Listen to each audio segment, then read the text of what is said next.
What's up, everybody, and welcome back to another episode of Fatal Garage. I'm Josh Linnell, and in today's episode, we're installing a set of Ohlins road and track coilovers onto this BMW M2. First up, let's go ahead and get this car in the air and get the wheels off.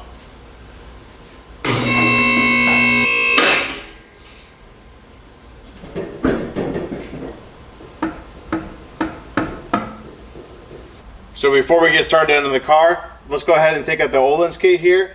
So starting with the rear, we went ahead and set these up, put on our boot here.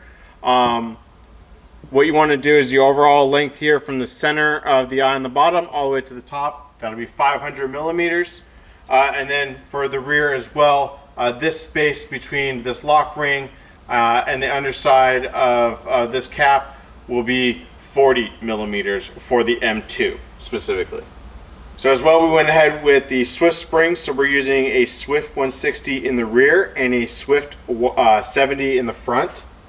And then for the front side, you have to use these adapters. We will go onto our top hats, onto our OEM top hats as well. And then for the front, we went ahead and set these up as well. You do have to cut your boot here. They give you the measurement, which is 42 millimeters from the bottom of the original boot that they provide. So measure that up. It's right along a ridge, and you want to go ahead and cut both of those. I'm just going ahead and slip both of those on for now. And then this measurement between this lock ring and the top of this, you want to make sure that this is 118 millimeters. And that's going to go ahead and set this to our starting height. And then this will be 185 millimeters once all is said and done, once the top rings are on. Since we're going to just go ahead and start with the driver's side rear. So coming back here underneath the car, you want to go ahead and locate this module here. And then you want to go ahead and remove the 10 millimeter that holds this entire module onto this bracket. That way when we drop the control arm, this doesn't get broken. So all I'm doing is just disconnecting it from that. That way it is kind of free floating here. Now we want to come inside our fender well here and locate our shock. And we're going to go ahead and undo the upper mount first. So what I found that works best is a deep 3/8 strut, 3/8 socket with the multi-point. And I actually found that that works best for these. These are actually inverse torques, but this actually works to get them off. Go ahead and take these off. Now that I went ahead and undid all the bolts here, I'm going to go ahead and pull down our bump stop here and boot, and I'm going to pull down our top here and just pull that out of the way for now. Next, we're going to go ahead and locate our bottom shock bolt here. It's an 18 nut on this side and an 18 on the other side. So what I like to go ahead and do is slip on a open head wrench on the bolt side, and then I'm going to use an 18 millimeter here on the nut side and break this loose. Now that I got that out of the way, I can go ahead and remove the shock and then walk it out. Next bolt we want to remove here is our lower control arm bolt here. So we want to go ahead and take a note of where the markings are from the last time that it had an alignment. That way we get it somewhat close. What I like to do is actually just go ahead and snap a picture. And that makes it really easy just to remember when you're going ahead and putting this back. Now remember that this is in a spherical down here, so we're actually not going to tighten this up to spec until it's back on the ground. That way it has load on it. You don't want to do that when it's just hanging here, because then when you lower it, then it will have reverse load on it. So this is actually a really tight location, so you can't, and this is not a bolt here that you want to put a, because it's a camber bolt here that has the camber plate on it. You don't want to put a impact wrench onto one of these. So what you want to do, and you want to use a little bit of brute force here, is go ahead and lock it here on the bolt side, and then come in here with, unfortunately, an open head wrench. If you have space to put a box on it, that'd be perfect. Or an impact onto that side, but I do not. So just want to go ahead and do that, and then you're going to have to break it free. Now that we got that lower control arm bolt out of the way, you can see that the control arm drops down just a little bit here, and we're able to get out our spring. So go ahead, drop that down to the side, and then pull it right out. You want to come in here and grab out this inner liner, and then next you want to go ahead and remove this cup. Now you can tap this off with like a rubber mallet, or what I actually found is worked really well for me is just using a flat blade screwdriver and kind of pry it off real quick. So I just take a flat blade screwdriver and just kind of go right about here, and then 2 taps and it comes right off. Now let's go take a look at what needs to transfer over from the old shocks onto our new coilovers. Alright guys, coming over here to the table, there's a few things that we need to transfer over from our old shock here over to our new coilover, this top hat here. So there's additional tools that you're going to need. You need this Allen wrench here, which is the same size that you need for the top of the new Ohlins. And then you also need a 10 millimeter in a quarter drive, a deep socket here, a thin wall.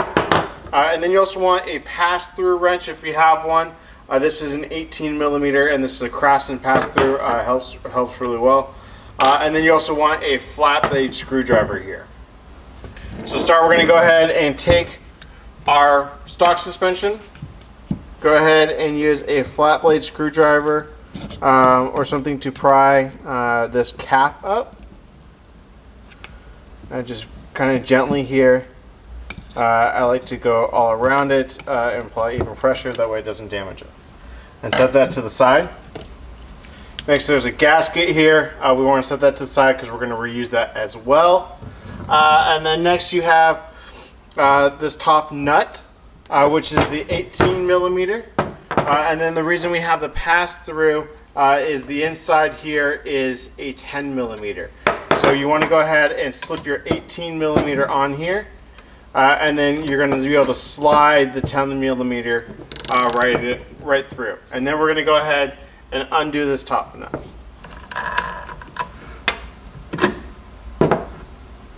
Now what you want to make sure is you take note of which orientation this came off the vehicle. That way, if you want to line up like the Ohlins logo to be facing outwards, this is the only time to really do so. So that we know that the 2 bolts here, there's 3 bolts that do this bracket. The 2 bolts are facing the rear of the vehicle. So we're going to go ahead and slip this on, and it's going to be facing like that. Next, we're going to go ahead and put on the top nut. Now that we got our new top hat secured, next we want to go ahead and slide on our gasket. And then we're just going to reuse this cap here and just press this on. Coming back over to the car, we're going to go ahead and start our reinstall process. Go ahead and slide in your new spring here, and slide in your top piece, and then we're going to go ahead and line it up with that hole. Next, we're going to go ahead and line up our bolt here for our lower control arm and slide that into place. Take your new Ohlins coilover, go ahead and slide it into place. Once you go ahead and you have your bolt in at the bottom, go ahead and line these up at the top and just start threading them in. Tighten up the top bolts. I like to tighten them up zigzag pattern, since there's 3 of them.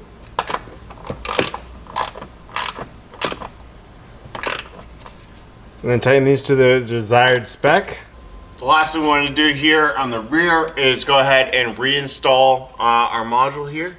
So go ahead and I like to store the number 10 here just in its place while I'm doing all this. Move that out of the way. Line all that up. And then just go ahead and tighten this down. Now that we got that back reinstalled, now this is going to go ahead and complete the rear for now. Coming to the front driver's side of the car, you want to go ahead and locate your sway bar end link here, and then go ahead and disconnect this from the strut. In our case, this is an aftermarket, and this is a 17 millimeter.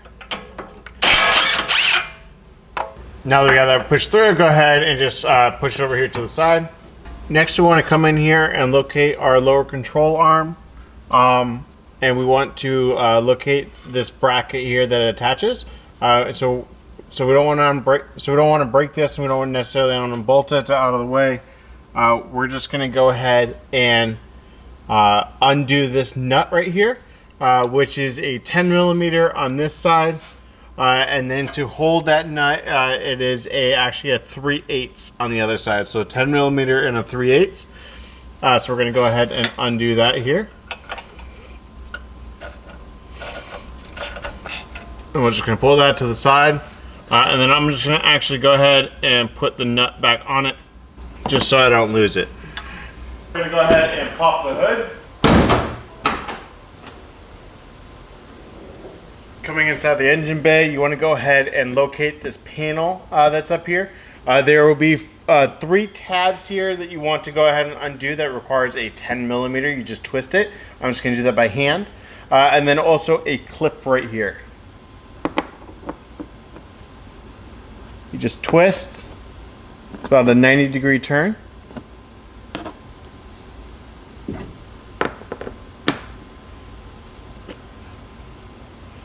And then squeeze the clip together, and this pops out of the way.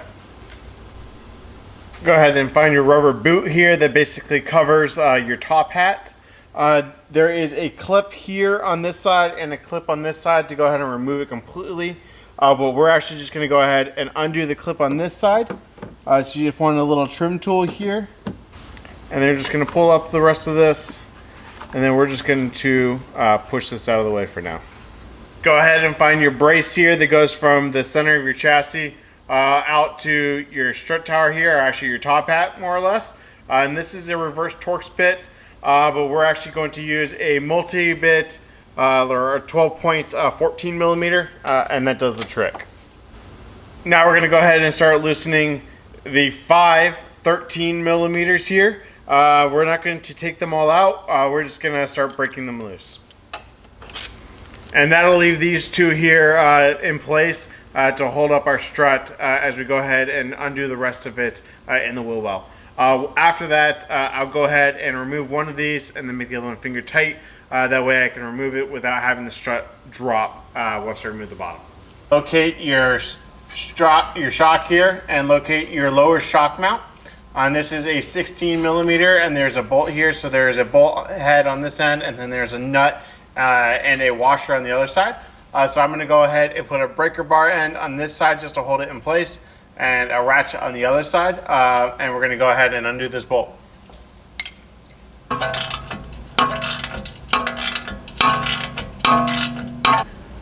Go ahead and undo the rest of this nut. Pull your bolt through, and then you can slide off your bracket here. And we're just going to push this off to the side. You want to get something and tap all around this ring here for the actual strut where it connects into the control arm, or the knuckles. So go ahead and get something to tap all around it. What I like to use is the blunt end of a socket here, and then I go ahead and I'll just use a small 5-pound sludge, and we're going to go ahead and tap this down and off the shock. Once you start to get it close here, you're probably going to mostly use your pry bar or whatever pry mechanism you're using here. And as you can see, it's coming down fairly good now. Now that we got this dropped out, we can go ahead and obviously you can see you can move this all around. You want to go ahead and make sure your lines back here, your brake line especially, and then also your ABS lines. I disconnected them from this top bracket up here just for now, just so that way they add a little extra line to droop down. Make sure nothing's tight, and if it is, then go ahead and either pull this up into place or something else. All of our lines seem to be looking good. We do have, remember, those 2 bolts that are at the top here. I'm going to go ahead and start removing those with one hand, and then the other hand is actually going to stay down here to grab the shock as it comes out of the car.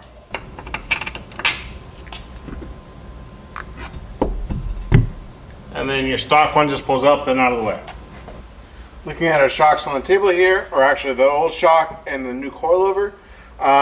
First things you're going to notice is we're actually going to use a brand new top hat here, so we don't actually have to disassemble the stock strut at all, which is very nice. We're just going to leave it intact as is. So if we ever want to put it back in for whatever reason, it's already intact and we don't have to mess with it. Moving over to our coilover here, you want to go ahead and make sure that this is 180 millimeters, or 118, sorry, not 180, 118 millimeters here. So go ahead and starting to assemble this. First thing we already did is obviously slide on our shock boot. Next up, you're going to want to go ahead and slide on the plastic ring here, which goes onto your bottom spring seat. Slide our Swift spring on.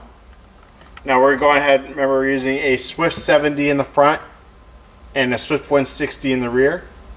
And the rubber washer here, or grommet, or whatever you want to call it, onto our new top hat adapter. So we're going to go ahead and put that on. Put on our spacer. The lip here, that edge goes up. And then we're going to go ahead and slide on our new top hat. And as you can see, our new adapter lines up nicely with that. Go ahead and put your washer here on the top nut, on the top bolt. And then go ahead and start your bolt in there. To tighten that bolt down here for our top hat, you're going to want to go ahead and use a pass-through with a 17 millimeter. And then an Allen wrench, which I have also hooked up to a 1/4 inch drive here, and just to give me some leverage. Next, we're going to go ahead and set our preload here. So what you want to do actually is just break these loose just a little bit here, which I already did. And then using your spanner, go ahead and raise this up a bit. We're going to do 5 millimeters of preload. Now you can see that our wrench basically barely fits right inside there. That's how we know we have the correct preload adjusted. Go ahead and slide up your lock ring. Then go ahead and reverse your setup. That way you hold your top one in place and lock them together.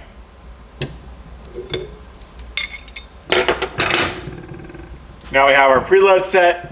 Our new coilover is ready to go, and let's go ahead and put this in the car. Slide in our new coilover. Just going to line it up here with our top hat first, and slip in a couple of these bolts, just finger tight here. Hold it in place.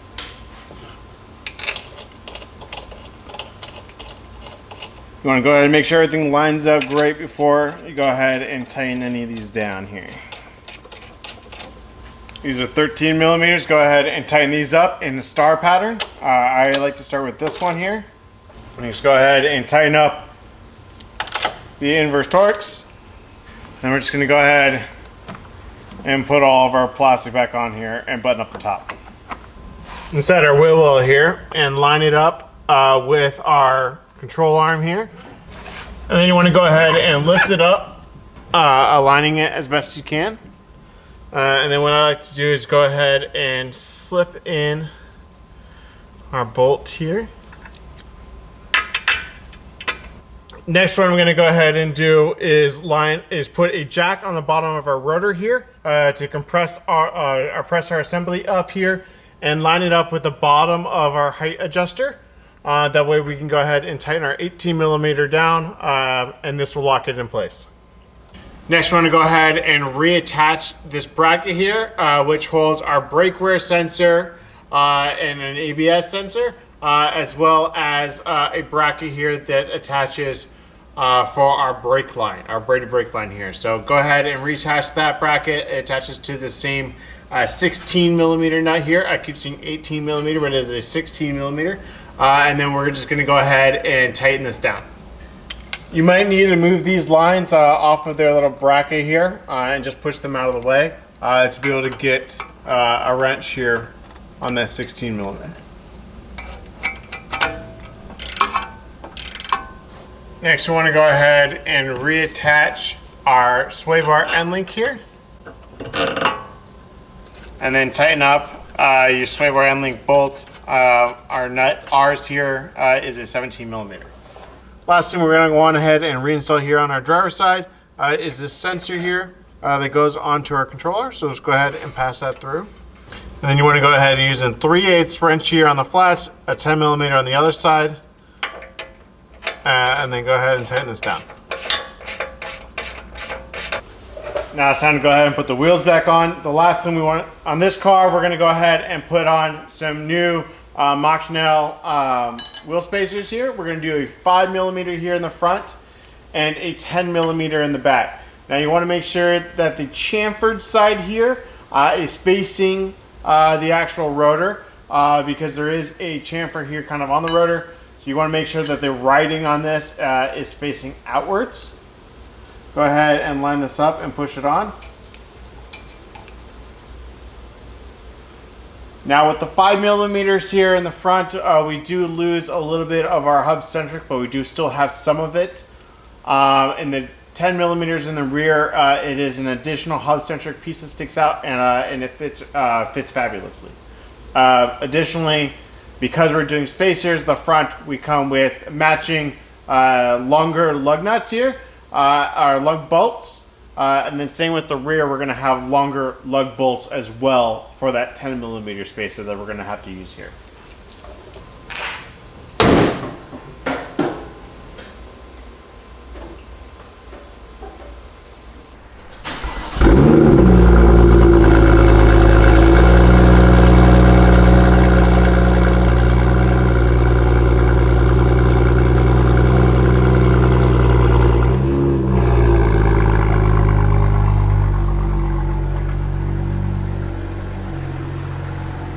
Alright guys, so that's going to go ahead and wrap up today's install of the Ohlins coilovers onto this 2018 BMW M2. If you did like this video, feel free to give us a thumbs up. Feel free to subscribe to this channel if you want to see more content just like this. And just like that, I'm out.